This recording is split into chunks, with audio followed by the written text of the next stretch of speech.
We've had two generations of the Mazda CX-5 already and almost 5 million units sold around the world. And now we're getting the all-new third generation Mazda CX-5.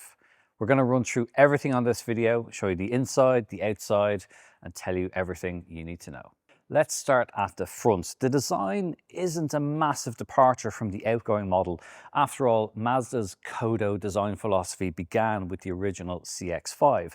You can see the grille design is a bit of an evolution of its predecessor, and you still have this contrasting panel here which creates that winged logo, but that now also extends to incorporate the headlights, and you've got this stacked arrangement here and then the daytime running lights which wrap around the front of the car. Incidentally, the front of the car is 50 millimeters taller than before. Wheels will be between 17 and 19 inches, and there's a nice little design here that they've added in, this little notch on top, which is a bit of a nod to Japanese building techniques. In terms of the overall size, the car has gotten slightly bigger, but not by much. It's 30 millimeters taller, 15 millimeters wider, and 115 millimeters longer.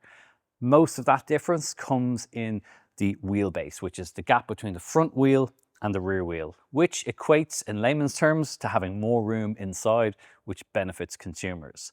The overall design itself in terms of the sheet metal is quite a simple, unfussy design, and I think it's actually pretty good. Although it would be nice to maybe have a little bit more curves, but you can see here with these haunches and this character line that runs right through the shoulder line, how in this gorgeous red paint it catches the light, and it looks really deep when you see this in person. It's like looking into a big pot of paint.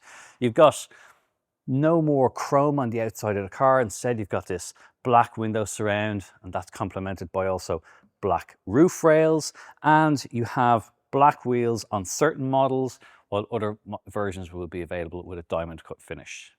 Around the back, there's some other nice detailing, the way the lights come out now and kind of protrude a little bit from the bodywork, but they're still very slender units, quite elegant looking, and it's all about symmetry and design at the back of the CX-5. That includes having the word mark spelled out now rather than having the actual logo design, which again is a new thing that we're seeing from Mazda. You've got a little bit of high gloss black at the lower section here, and you've also got symmetrical exhaust pipes as well. So that's quite nice to see for those that like a little bit of symmetry. When it comes to boot space as well, it's actually improved by 61 litres now, so you have even more boot space inside. Nice low load level here as well. Also a good wide aperture, and it's actually quite tall too. So if you do need to get bulky items in here, you're not going to struggle all that much. You've also got very handy and convenient releases here to drop down the rear seats, and they have a 40-20-40 split, which again adds to the convenience of the CX-5. So this is still very much a family car, a practical car, but that's the back end. Let's have a look and see what it's like on the inside. Inside, Mazda wants to keep that driver-focused setup, and that's very evident from the driving position itself. It's very conventional, very nice, and there's a lot of adjustment available. So seat is electrically adjustable through a whole load of different ways, as is the steering wheel, and I really like that Mazda retains a perfectly round steering wheel.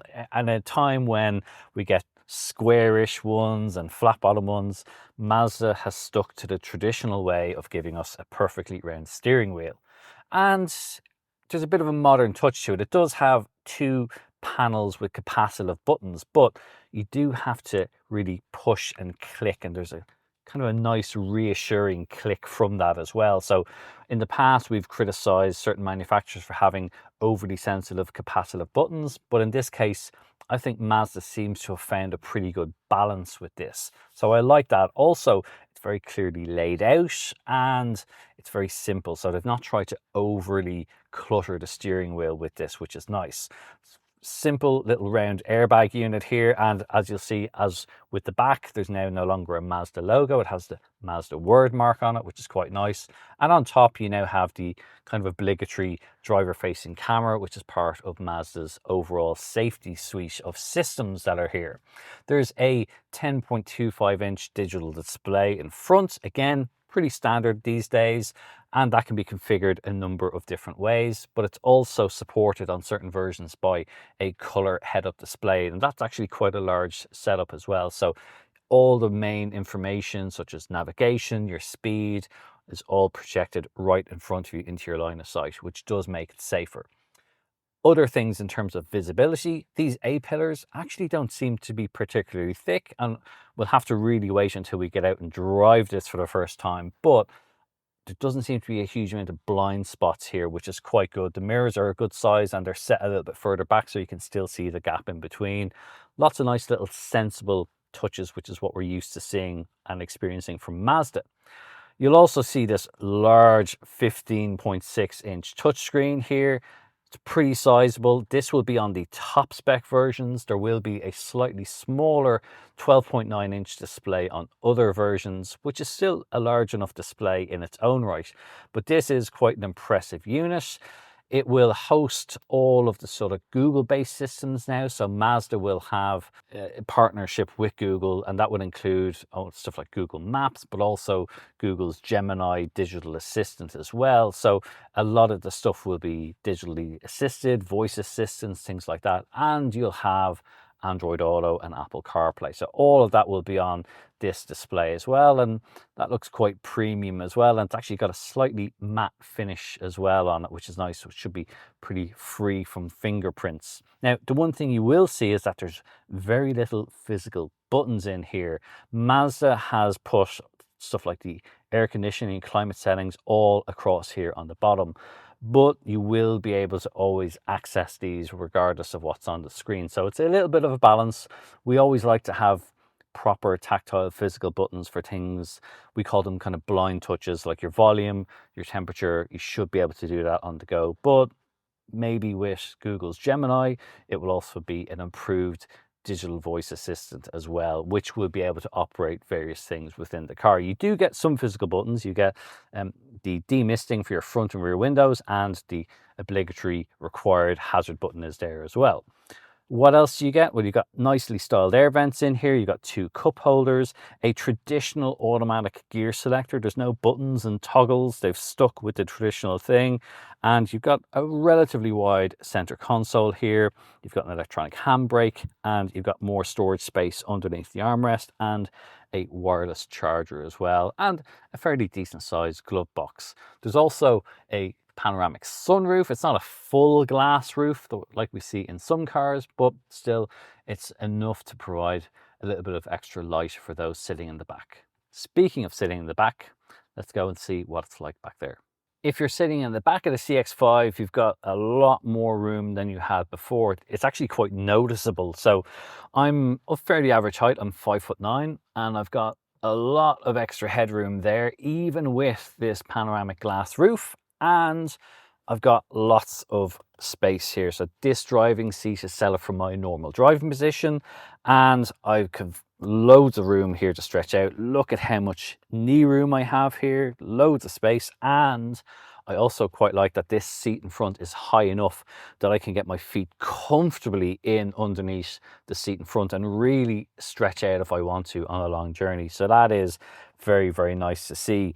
On a practical level, there's actually decent sized door bins here as well, so you can get a drinks bottle in here, and there's a reasonably nice armrest as well. Now, this is an all-wheel drive Mazda, so there is a transmission tunnel in the middle, which does take away a little bit of foot room if you're sitting in the middle seat, but that is pretty standard for these types of vehicles. And that seat is a little bit smaller and narrower and a firmer seat base than you're going to get in the outer 2 seats. But if you're, got one of the smaller kids or something back here, it's not too bad in a bind.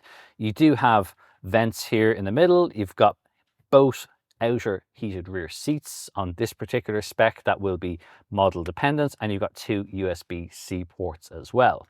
Now, if you're not using the middle seat, as you would expect, you've got a fold down armrest, so you've got 2 cup holders, so that's quite useful. And both of the outer rear seats also have ISOFIX points, nice and easy to access them as well, so very easy if you do need to get a child seat in there. And one other thing that is worth mentioning is that the rear doors in this open to almost 90 degrees, and that makes it a lot more convenient if you are going to be putting in a child seat or taking smaller passengers in and out.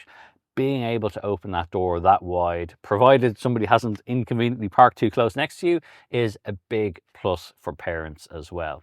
Other things, you've got seat pockets in backs of both front seats. And the other thing is having that larger 15-inch display means that even when you're sitting back here, you can see everything that's going on with that, whether it's the maps or maybe when you're stopped and you're having a break and you want to stream a quick video on it, you can do that too.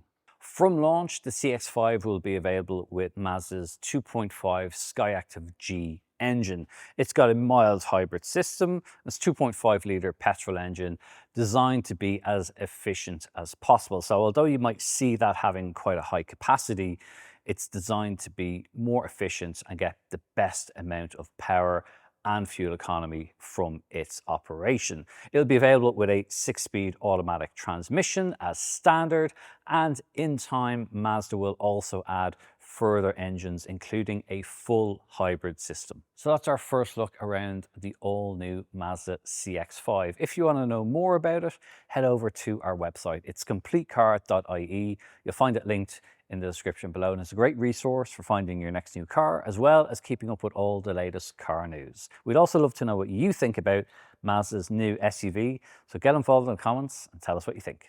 Thanks for watching.